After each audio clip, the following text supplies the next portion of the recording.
Welcome to Silent Service. My name is Will. That is Matt. We're on for episode 11, and you know the episode title because, of course, you can read. How we doing, Matt? You guess you can read. That's funny. I'm doing well. How about you? I'm doing just fine. I'm just happy to be here. Beautiful Thursday outside. Yeah, likewise. It is a beautiful Thursday. I typically, like work out like, very aggressively, like daily. This morning I woke up just feeling like a little tired, so it was more of like a recovery day for me. So just started the day with like a really nice light jog, no like particular pace, and just like the sun rays just beaming into my face this morning. It just felt so good. So I agree. Beautiful day, great Thursday. And it also helps Awesome. that we live where most people vacation. So, we do got Yeah, that going for us. yeah, we do. I mean, Sunshine State is a great mantra, but I almost think we should take Maine's because we are effectively vacation land as well. So, True. Good point. Good point. Out of curiosity, does like the weather affect you? Does the weather affect your mood at all? um, I don't think I would do very well in a place like Seattle. So yes, it does affect me. Seasonal Well, it just meant depression, for it's sure. just more like day to day. Like if, tomorrow it was like thunderstormy, rainy, like does it have an effect on your day? I would say a little bit, yeah. Yeah. For me, If it definitely does. Like it impacts me a lot. Right. It's all always like psychological, but it's just one of those like, like it's funny. Like I remember the last like rainy day when I was working from home. I remember you sent me that text, it's like, I hope you're enjoying your light jazz music and coffee or, whatever you had said. yeah. And that's exactly what I was doing. I had like that YouTube playlist on. It was rainy outside. So yeah, Mhm. I felt like more of that, like I want to be inside, cozy, warm, type of thing. But I just, thought it was funny. So I love living in Florida due to the sunshine. It helps me smile, on a day-to-day basis. So I do like the nice weather. Me too. I love lofi too, or lo-fi, however you like to say it, listener. Yeah, I think maybe lo-fi. I don't know, but it's great study playlists and different things like that that are a little bit, lower energy, good vibe types. But you want to get started with some MEPS? I'm curious to know how you're doing today. How you feeling? Yeah, mentally I'm feeling slightly uneasy. Ooh, Um, it is what it is. why is I that? Well, just as we were a few minutes ago, I just said something to a coworker and I was like, "Oh, I was trying to make a joke and it didn't work and they didn't smile." And I was like, "Oh." But luckily it happens to the best of us, but Yes, it does. like I said in an episode a while back, I'm a recovering people pleaser, so it sneaks up on me every once in a while. I'm like, "Oh, Hmm. not anymore, Hmm. Will. Hmm. Snap out of it." And then I All get to right. thinking about that Lions King meme where it's like, it doesn't matter, it's in the past, you know? Yeah. Well, like one of the things that like we have not really like engaged in a lot is like, right, you said uneasy. Let's see if we can turn that around. Like, during our time together. Like, let's see, right? Like what we can do to be able to turn that around because that is many times like the purpose of doing maps, right? If like we're going to start, a business meeting with, maybe like six, seven colleagues, like a management team, and we're about to get into complex, detailed information, and someone's not doing well, they're feeling uneasy. Like if we as a group can collectively come together to see how can we help support this individual and turn them around, right? Like many times we're able and capable of doing this. And this is wild, but a business that was in Memphis, Tennessee, it was actually one of the most wonderful restaurants I have ever seen, like in my existence. The level of service was unlike anything I've ever witnessed before. In fact, like they even had two door greeters. So when you walk up to the door, right, both doors swing open. You are greeted with smiles, and that is the only role of these two individuals. So like this beautiful business. And in communicating with the owner of this restaurant, Tom, I'm like, there's got to be some like secret sauce here. And one of the elements that he had shared with me that they do, and it just reminds me of like what we do with MEPS, and that's why I'm bringing it up, is they have every employee, every team member, when they get to the restaurant, there's an energy board, and you have to write your level of energy, like how you're feeling today, on a level of 1 to 10. And they do this because you may leave your house right on a high. You may be feeling good. You may be looking forward to work. The people you're going to be working with, and right, everything's great. but you're an offender bender on the way to work, or you get a text message, a breakup or something like incredibly negative that just completely derails, your mood, your day. Well, naturally, in a service-based business, right, to be able to create happy customers, you can't be at an energy level of one. You can't be sad, you can't be, dissatisfied and so forth. So the team would collectively rally behind an individual who has lower energy that day to do whatever it took to be able to bring them up to like an 8 or a 9 or a 10. And if they weren't able to get that individual up to an 8, a 9, or a 10, they'd send them home because it's not going to ultimately serve the customer and it's not going to be good for that individual to remain in that position, in that mood, in that energy level. And I just Right. thought it was remarkable, like super, super remarkable. So let's see if we can change you from easy, uneasy to easy to, happy. Like that will be, part of the goal. So sorry for interrupting you, but I No, got mentally. How you doing emotionally? thanks for sharing that story. Emotionally, I'm excited as always to be here and to chat with you. It's just great. Physically, I'm feeling a little bit sore. A couple weeks back, you showed me some kind of stretch I could do that had to do with my hips or something that might help me. Of course, I sound like an old man, but I may have to revisit that at some point. That's funny. Yes. Spiritually, I'm feeling collaborative, Nat. Um, I just don't see myself as an individual that's all on my own. I feel like the Lord is my teammate, as are the other teammates that I have, family, friends in my life. But the Lord is my personal teammate. He's my go-to, and Love I it. feel like we're working together day in and day out. So, Yeah, I share uh, the sentiment. what Yeah, I about love you, my that. I friend? love that. Mentally, I'm feeling exhilarated, emotionally stable. Physically, I'm feeling recovered following that nice slow jog this morning. Spiritually grounded. Good So deal. overall, doing well. So since, last time we were together, I was a little anxious. It's funny. It's like we've reversed roles. So let's help each other out. Yeah. No, let's What are we let's talking about today? Let's do that. So we're talking about the idea of ordinary obedience, right? Just, living an ordinary life, if you will, and doing these subtle acts of kindness through silent service to have what I like to call eternal impact. Because God isn't necessarily focused on these massive accomplishments that we have, but instead he's focused on these little habits and these little acts of kindness that we can um, complete to Mhm. contribute to society. And Matt, you said you're spiritually grounded this afternoon, excuse me, but I want to ground you just a little bit more. And I'd love to share with you chapter 6 of Matthew, verses 1 through 4. And for the listener, it reads, Jesus teaches about the importance of performing good deeds, especially giving to the needy with humility and sincerity. He warns against doing acts of charity to be seen by others, emphasizing that public recognition can become the only reward. Instead, Jesus urges believers to do these things in secret, where he sees and rewards in the quiet. And I think that is just a profound sentiment that aligns with our silent service model here. So I just wanted to share that with you, Matt. I love it. I'm gonna ask that you type that out, print it, so I can put it on the wall here in my office. It's just like a daily, constant reminder. I absolutely love that.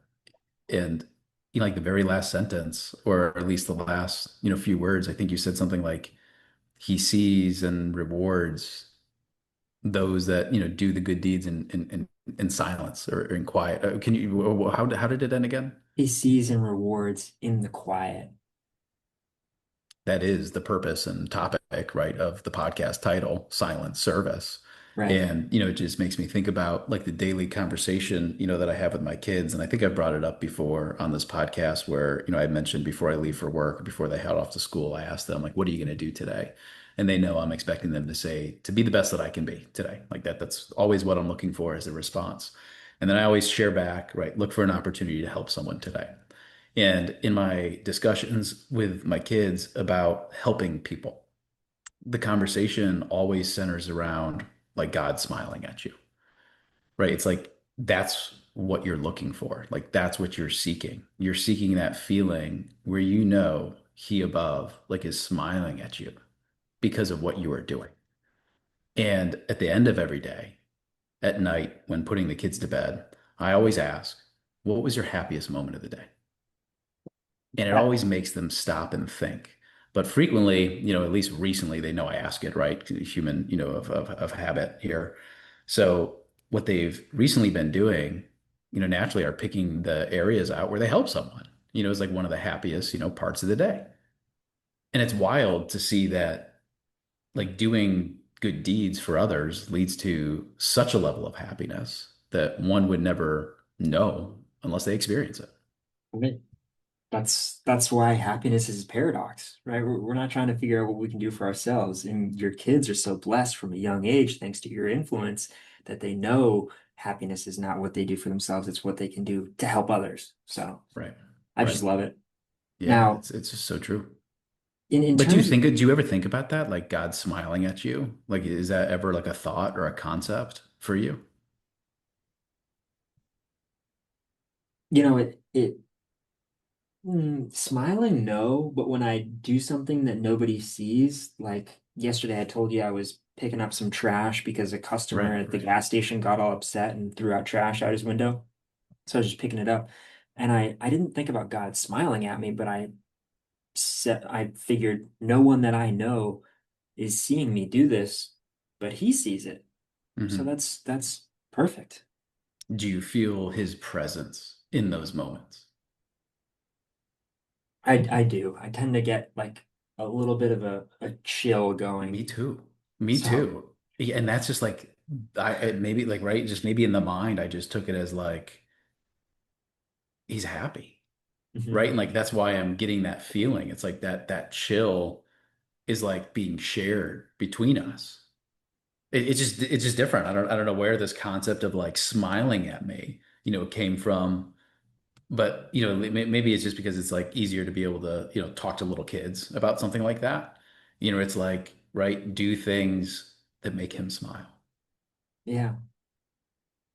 I'm gonna try to implement that a little bit. Bring myself back to a little kid and think about that. I want to smile at me today and every day. Yeah, yeah. So Matt, the idea behind this theme is, we don't have to be on a stage, right, giving a talk as you do, or, lead a ministry like our friend Connor, or, whatever it may be in some very public environment. But we Hmm. can just do so regardless and be wildly impactful in quiet ways. So this episode, we're going to explore the power of this hidden obedience, right? And the eternal ripple effect it can have not only on ourselves, but mainly, right, the main focus, which is the other people we get to serve. And, you know, I would just love to share a story with you, Matt, if I may.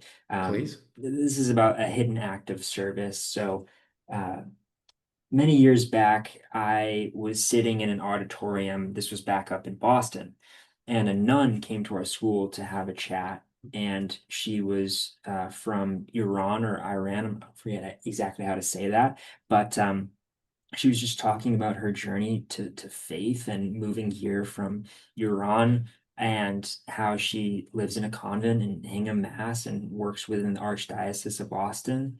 And she started to share her story of fleeing from war and dealing with um, her father, who was quite abusive to her growing up, and he had a bit of an alcohol problem. And in one way or another, I happened to relate to that. And so yeah, I'm literally 11, 12 years old. I've never forgotten this. I just stayed back after the 400 kids left the auditorium, and I just little Will just walked up to her and I said, "Hi, Mother Olga. My name is Will. Um, and I would like to get to know you." So 5, 10 minutes go on, and we're both crying, me and Mother Olga. This is a 40, 50, I don't, doesn't matter what her age, but I'm Hmm. 11. And from that moment on, she has become such a dear friend. She came to my grandfather's funeral. She prayed over him on his deathbed. Wow. She's come to a family wedding, and every single summer I'm back in Boston, I go to her convent and we sit and we just chat.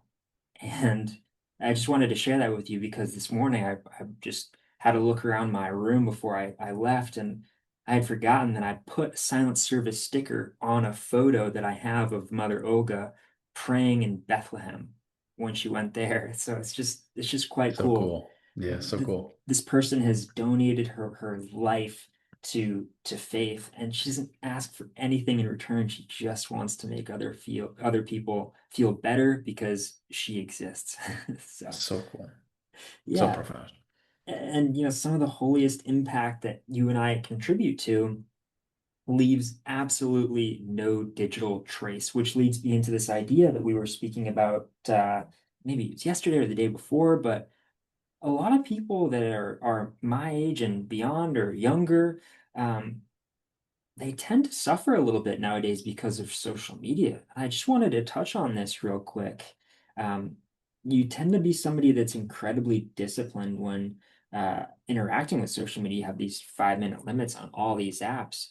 And for somebody listening out there that might be um, a doom scroller, if you will, do you have any ideas as to how to sort of push them to these silent service acts as opposed to spending so much time on social media? I don't know that I have specific advice or counsel, but perhaps I do have questions. For sure. And question number one being like, what is the benefit, of scrolling on Instagram or Hmm. TikTok?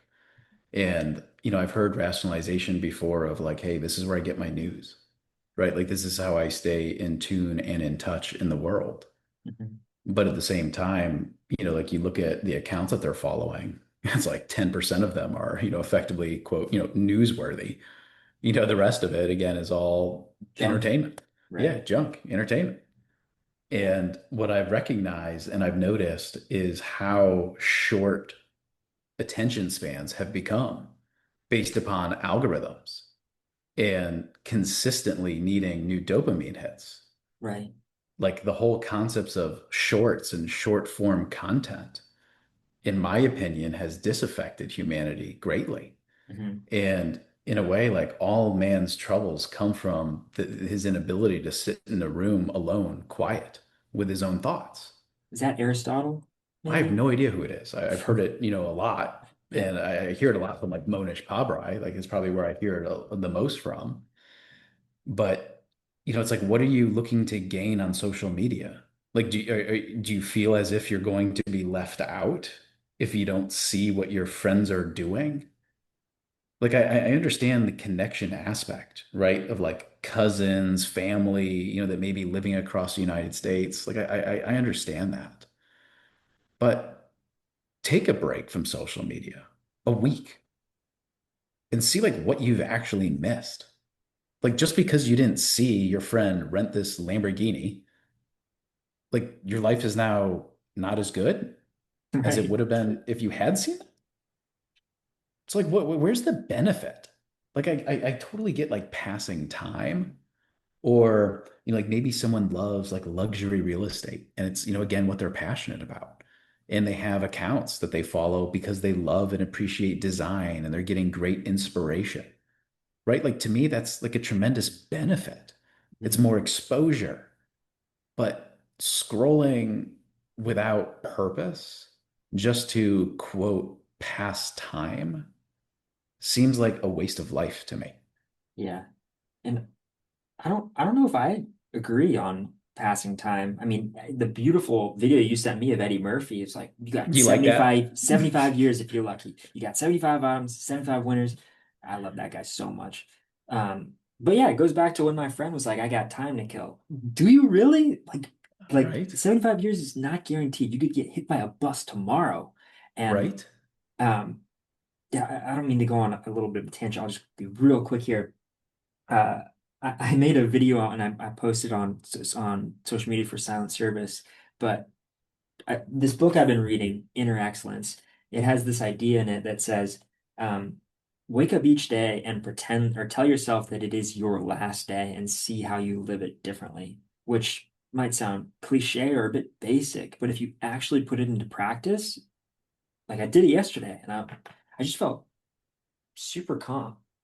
And don't know if you noticed any kind of a difference in me. Maybe it wasn't obvious, but I was like, huh, this is great. I don't know. So, yeah. I did notice you were calm yesterday. Yeah. You were calm, cool, collected at lunch. Yeah. I guess now that I think about it, I didn't really recognize a difference in the moment, but maybe in hindsight, yeah, you seemed peaceful, tranquil. Yeah.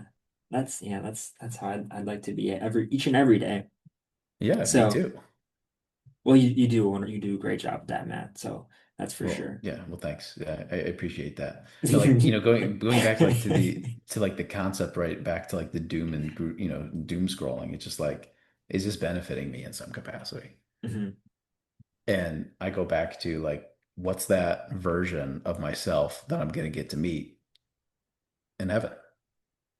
Yeah. Is that version of me gonna continue to scroll right now? Or is that version of me gonna get my butt off the couch and go do something You gotta get and your butt off the enjoy couch and life? go build that toy with your son. Right. Or like Yeah. go play pickleball, go for a walk, go look at, the beautiful ocean, right? Because that's where we live. Go to the beach, pool, boat, like there's so many different activities and options. And but, like if someone, on the other end's like, oh, okay, well, yeah, you got toys and privilege. So like, yeah, true, right? I do have that privilege. Yeah. But on the other side, it's like if I don't have that and these are the things that I want, I'm going to spend that time developing a plan to get those things that I want. I'm not just going to sit here and do nothing, Mhm. right? And just like expect that something's going to change and be different in the future. Right. So like so much of life is just using like brute force will to be able to bend reality to accommodate and accomplish the things that you want. Hmm. Yeah. Most definitely. And the more I have these sessions with you and get to talk to you, the more I realize that I am in the driver's seat.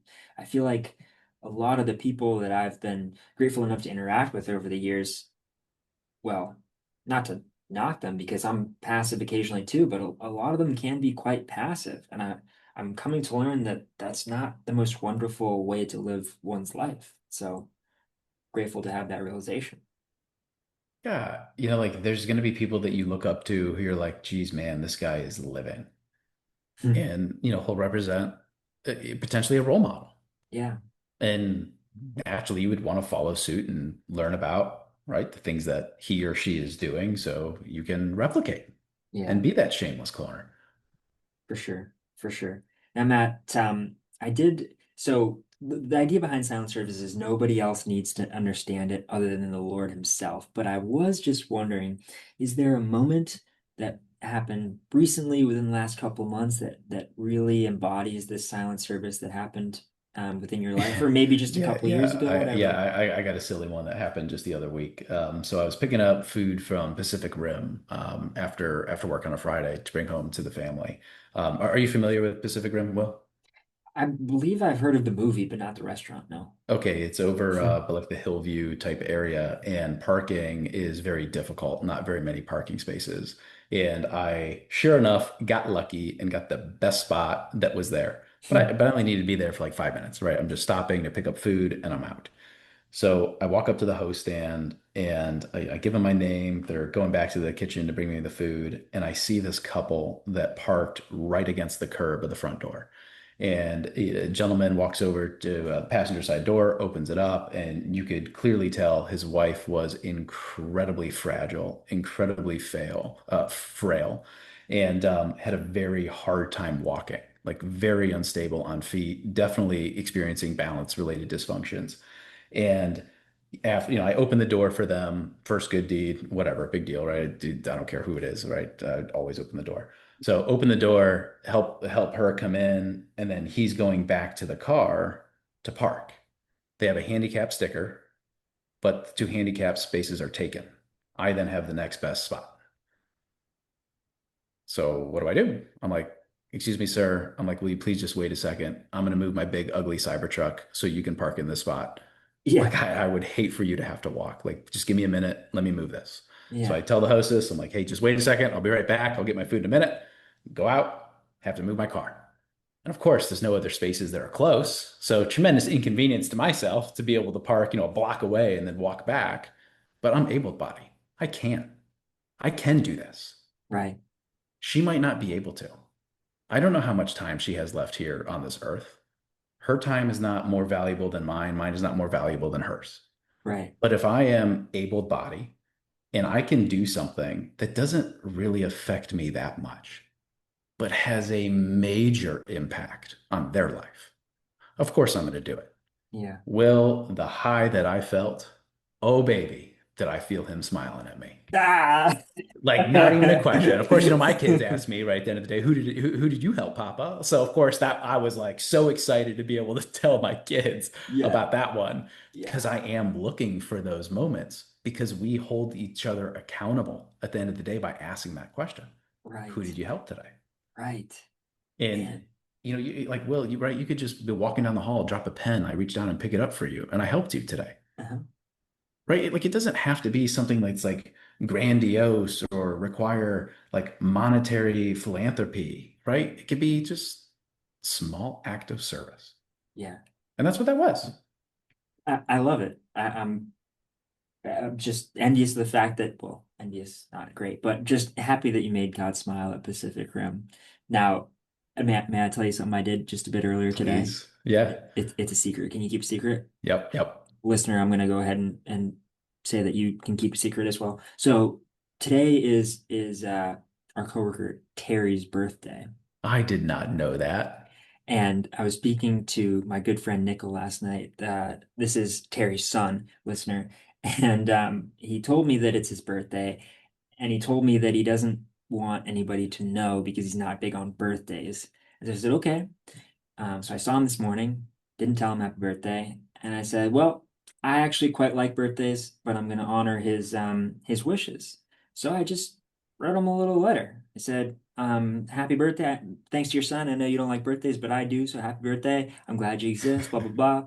Put it in a letter, popped it under his door. This was maybe 3, 4 hours ago. Haven't heard from him. I think he No just way. He never even say I think he just that's really so doesn't like funny. birthdays. I will be sure to tell him happy birthday before I leave today in a very subtle way. Okay. Meaning Wonderful. like megaphone in front of everyone. No, I'm just kidding. I'll be respectful of that. Well, it's weird. Like, I don't really like to celebrate my birthday either.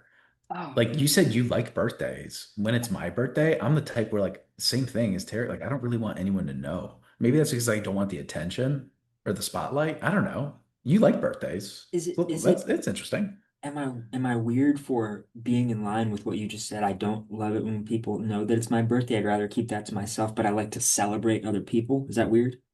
No, no, no, no. I got that. Like I love celebrating like kid's birthday, wife birthday, right? Like I love celebrating other people's birthday. It's just mine that I don't like to celebrate. Yeah. Well, I No, mean, no, no, no. I mean, I'll celebrate my birthday, like me, family, immediate family. I just meant like other, like colleagues, coworkers, strangers, extended friends. Like I don't know, maybe it's just an attention thing. I it, guess I just don't like a lot of attention for sure. for something like that. But you're going to be on an island come July 8th, correct? No, I'll actually be here. So we Well, don't leave sound bummed out. I'm just joking. no, no, no, we'll leave. Yeah, want. We leave July 9th for that trip. So Cool. I'll be here the 8th. Except I think the 8th is a weekend, but I could be wrong. I don't know. I'm a little miscombobulated here on dates. I got so many different dates and trips coming up, times blending together. You're all good. Your birthday is a Tuesday. But Matt, I know you got to get Okay, going here soon. I do have one quick question for you, if I may. hit me. Just something I've been thinking about for a while.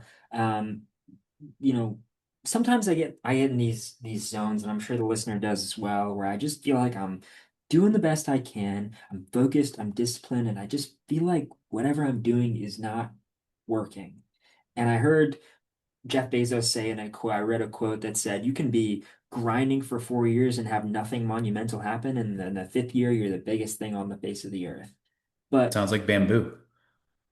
yes, yes, yes. Jeez. And that's what's cool about Matt, listener. He can say a couple of words and then your question is just irrelevant. But I'm gonna keep going. Please. Like for those 4 years, when you don't see a whole lot of progress throughout your career, have you done anything? I guess just a quick little. daily motivation that it's like not as cliche, but like you got this, something like that? A lot of self-talk, a lot of internal self-talk, internal self-dialogue. Even if there are negative thoughts, and this comes directly from Andy Frisella, he's like, you got to silence that inner voice that's like the weak part of you telling you you can't do something. It's like that's that weakness in the voice, like you just got to silence and you got to like be a little bit mean to it to silence it. But like the way that you say this, it almost like in my mind, I get this like image of like being stuck in like a deep well, right? Like you're stuck in the deep well, you're looking up, you can see lights coming out, but like you have no idea how you're going to get out of this. You're just in it, you're right in the thick of it, right then and there, and you need to have a rope, right? There needs to be a long rope that falls down that well. Mm. And what that rope is for me is my faith. So it's faith, it's prayer, it's knowing everything will turn out the way that it is supposed to turn out. The way that he intended for it to be is what will happen. So I need to keep faith. I need to stay the course. I need to keep my head down. I need to remain, focused.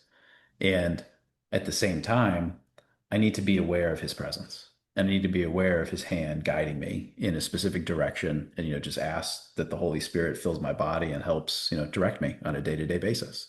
I mean, like what other rope can you ask for when you're stuck in a deep well? Like you need a rope. This You is need one. why I don't understand people who don't have some kind of faith. Like atheists out there, God bless you. I hope you find a way. But I mean, good Lord, what a wonderful way to explain that. And I had some chills as you were going. I almost did one of those little shakes like a dog. But like for an atheist, but it's like, what if you're wrong? So as an atheist, what if you are wrong after you perish? What if? Is it that bad to live a life where you care about others? You're following the golden rule. You're providing good deeds, attempting to go unnoticed, right? Like, is this a bad life? Like, are these the things that are going to lead to like sadness and unhappiness? Oh, you just got to try it. To all the atheists out there, you just got to give it a go.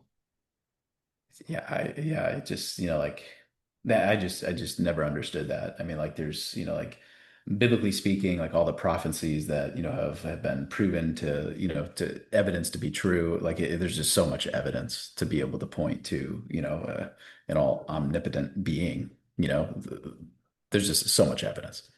100%. And nothing is perfect. I mean, I know some atheists that say, "Oh, you're a Catholic. How can you be Catholic with the with what the priests have done?" I mean, unfortunately, things happen, and not everybody is a wonderful person and should be a priest. But that doesn't mean I'm gonna strip my faith because of, something bad that happens. This Sure. is this Right. is life. If we Right. didn't have the bad things, we wouldn't have the good things. Yeah. So. Well, so what about you? I mean, like when like you feel as if you're facing failure, like what do you do to stay faithful, to keep persevering? Well, for starters, I would much rather fail fast than be stagnant and be like wishy-washy, Yeah, me unsure, am too. I successful, am Yep. I gonna fail? Um, but I suppose I just tell myself that there's a lot of value in consistency and discipline.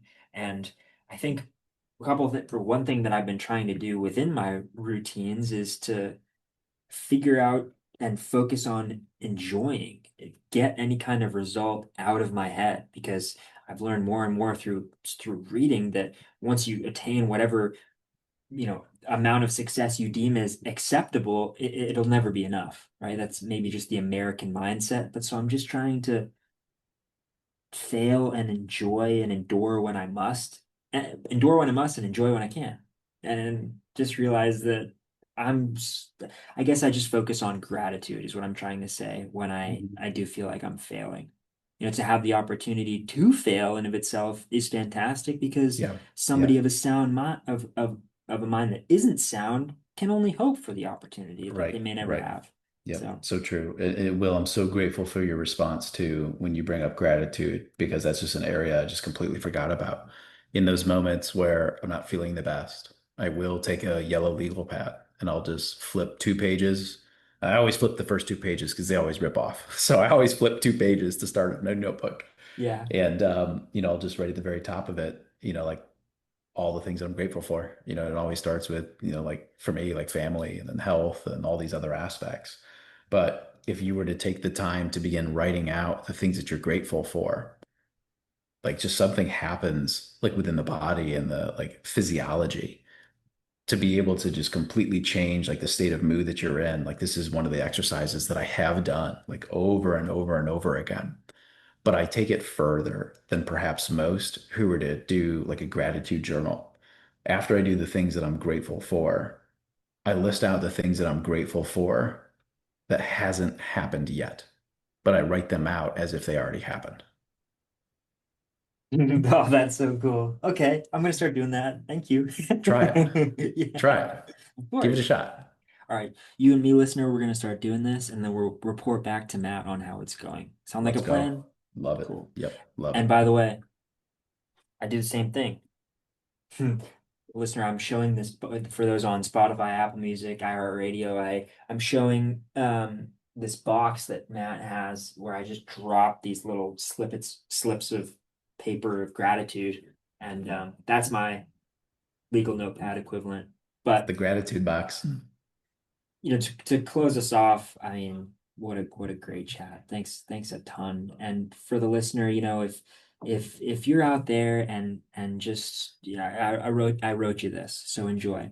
If you're the one washing dishes while whispering prayers or holding space for a hurting friend with no recognition, right? No one knows that you were spending 2 hours to help them out, or staying faithful in a job, a home, or a calling that nobody sees, just know that he sees it, right? The Lord sees it. And that's all that really matters. God makes eternal noise out of silent obedience. Please remember that. And so, um, until we see you next week, stay obedient, stay driven, as will we, and do so because that is silent service, my friend. We'll catch you in the next one. Love it. Later, brother. Later.